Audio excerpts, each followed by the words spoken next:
ladies and gentlemen, and today I'm going to be showing you how I am taking some glow-in-the-dark Sculpey clay and turning it into a cute little charm bracelet for my little cousin.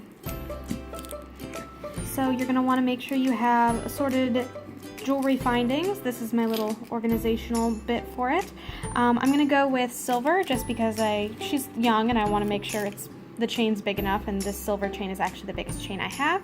So I'm going to be using this, cutting it to the size of a tiny person's wrist, which is, I'm not actually sure how much it is, so I'm just going to guess today and hope that it's as long as I need. Obviously you're going to need this glow-in-the-dark Sculpey clay, and you're going to need some pliers and or wire cutters. So now that I've kind of chopped it up, I've kind of just wrapped it around my wrist to a point that it barely does not fit. I figured if I need to cut more off, I can.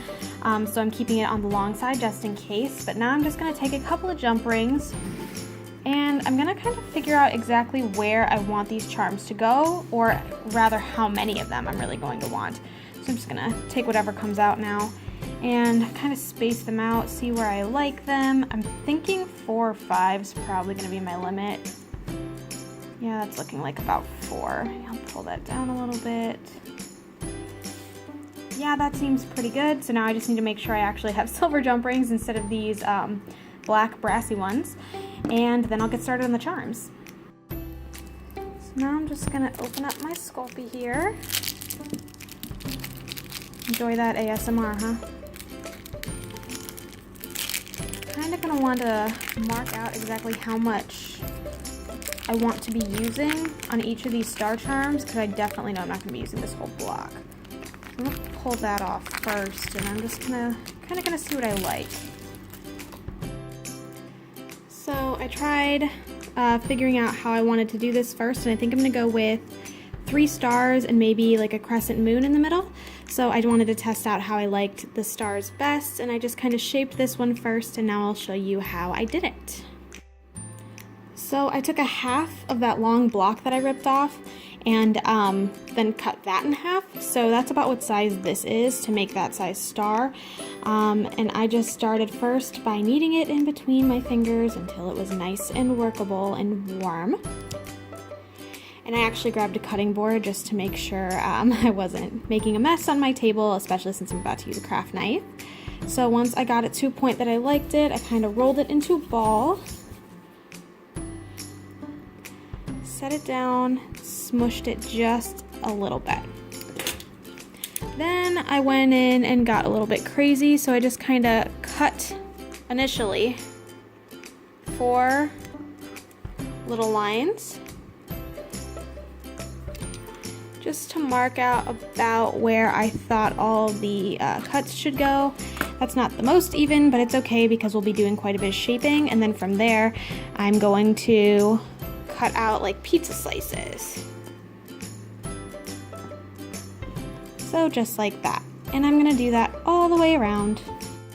After that's all done, it'll look a little something like this, and every time my lights turn off, I swear I can see the glow, and I'm so excited to see how these look after they bake. Once that's done, you're just gonna want to actually get started shaping. I actually think I cut these divots a little too deep. I'm actually gonna try squishing it a little bit, flattening it out so that the little points get a little thicker. You're pretty much just gonna keep playing with this and pinching and pressing and pinching and pressing until it eventually gets to be the shape that you want it to be. These two are definitely different. I do think I like the first one better.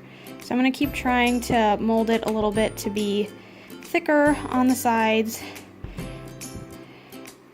Smushing it does seem to be helping quite a bit, and I'm actually gonna kind of stump up a little bit the sides so they're not so pointy. After all that pinching and prodding, I'm starting to think that the original is pointier again. Oh my goodness. Yeah, I think I'm just gonna have to stop trying to be a perfectionist here. I think they look close enough actually. They're relatively the same thickness, and that's what's important for when I'm baking them. Now that the stars are done, I'm going to be working on the moon. Make sure you don't have any cat hair on your surface. I'm actually going to take all the scraps from all the stars and start blending them together into one piece and use that for the moon. Roll that into a snake kind of shape. Turn it into kind of a crescent shape. and start flattening it a bit. Again, pinching to kind of create those crevices and pushing on the inside to make the circle shape, almost like Pac-Man right now. And I'm gonna want to make that a little rounder, so let's try doing some of that. I think that's a good shape. So I'm gonna measure about how long I'll need it, and I want the eye of the pin to actually stick right out, so I'm gonna say probably about there. Take my wire cutters. Oh, that's not focused.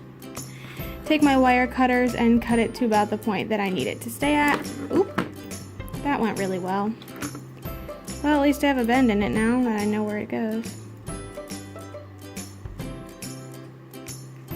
There we go. Now that it's cut, I'll just be sticking it in to the top of my star.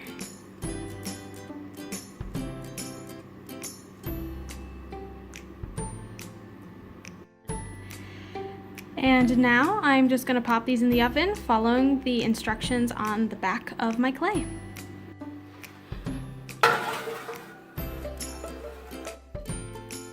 While that's baking in the oven, I thought it might be kind of cool to show you guys exactly how much this glows, or at least how noticeable the glow is. So I'm kind of charging it up with the flash on my camera right now and in my bathroom, which is why it might sound kind of echoey and wonderfully acoustic in here. So I'm going to turn all the lights off.